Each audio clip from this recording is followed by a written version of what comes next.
राधिया के साथ लगातार हो रही अजीब घटनाएं अब किसी संयोग जैसी नहीं लग रही हैं। उसे खुद भी महसूस होने लगा है कि उसके आसपास कुछ ऐसा हो रहा है जिसकी सच्चाई से वह अभी पूरी तरह अनजान है।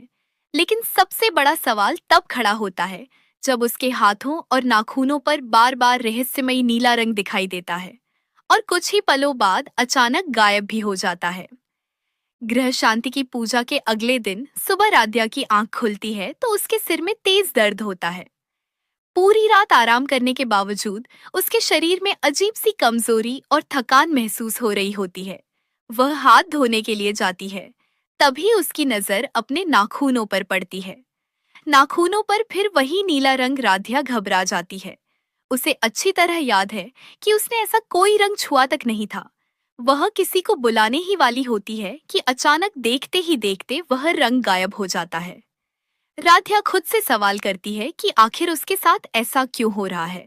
तभी उसे पिछली रात की पूजा याद आती है। पूजा के बीच अचानक उसका सिर दर्द करने लगा था। बेचैनी बढ़ गई थी और उसे ऐसा महसूस हुआ था जैसे कोई अदृश्य ताकत उसे वहां से दूर खींच रही हो। तभी प्रथम उसके कमरे में पहुंचता है। राधिया के चेहरे पर परेशानी देखकर वह तुरंत पूछता है कि आखिर हुआ क्या है। उसकी नजर राधिया के सिर पर लगी चोट पर पड़ती है और वह और भी चिंतित हो जाता है। राधिया उसे नीले रंग वाली बात बताने ही वाली होती है कि तभी दादी वहां आ जाती है। दादी अभी भी राधिया को ही घर में आई अशांति की वजह मान रही होती है।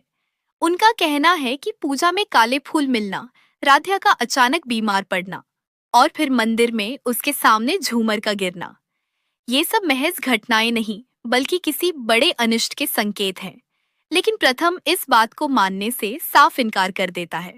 वह कहता है कि राधिया को दोष देने के बजाय यह पता लगाना जरूरी है कि आखिर उसके साथ ये सब हो क्यों रहा है। प्रथम को अब पूरा शक है कि इन घटनाओं के पीछे किसी इंसान का हाथ हो सकता है। वह राधिया के कमरे की बारीकी से जांच शुरू करता है। तभी उसकी नजर कमरे के एक कोने में पड़े कपड़े पर जाती है। कपड़े के नीचे कुछ छिपा हुआ था। प्रथम उसे उठाता है और जैसे ही वह उस छोटी सी चीज को बाहर निकाल कर देखता है, उसके चेहरे का रंग उड़ जाता है, क्योंकि उसके हाथ में मौजूद चीज का सीधा संबंध राधिया से था। लेकिन सवाल यह है कि वह चीज वहां पहुंची कैसे? क्या कोई जानबूझकर राधिया को डराने की कोशिश कर रहा है? क्या उसे इस घर से बाहर निकालने के लिए कोई बड़ी साजिश रची जा रही है?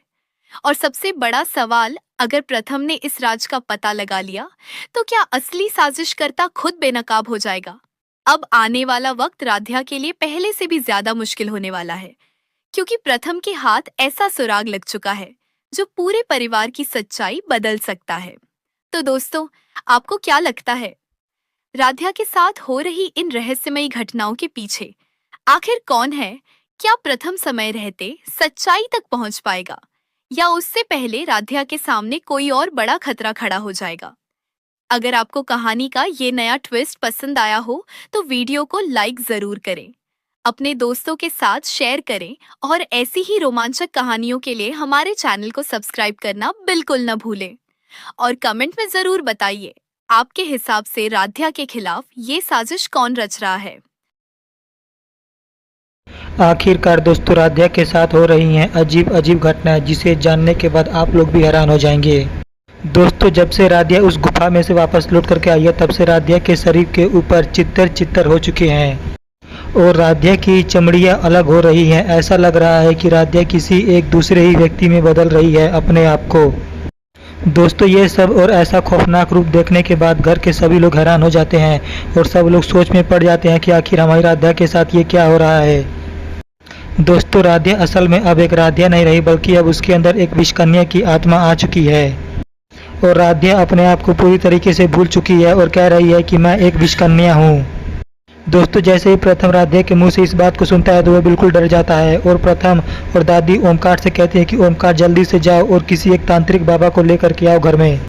दोस्तों, आखिर आप लोगों को क्या लगता है, क्या वह तांत्रिक बाबा घर पे आकर के राधिया को ठीक कर पाएगा? इन सभी सवालों का जवाब पाने के लिए आप लोग वीडियो को भी लाइक करके हमारे चैनल को सब्सक्राइब कर दीजिए।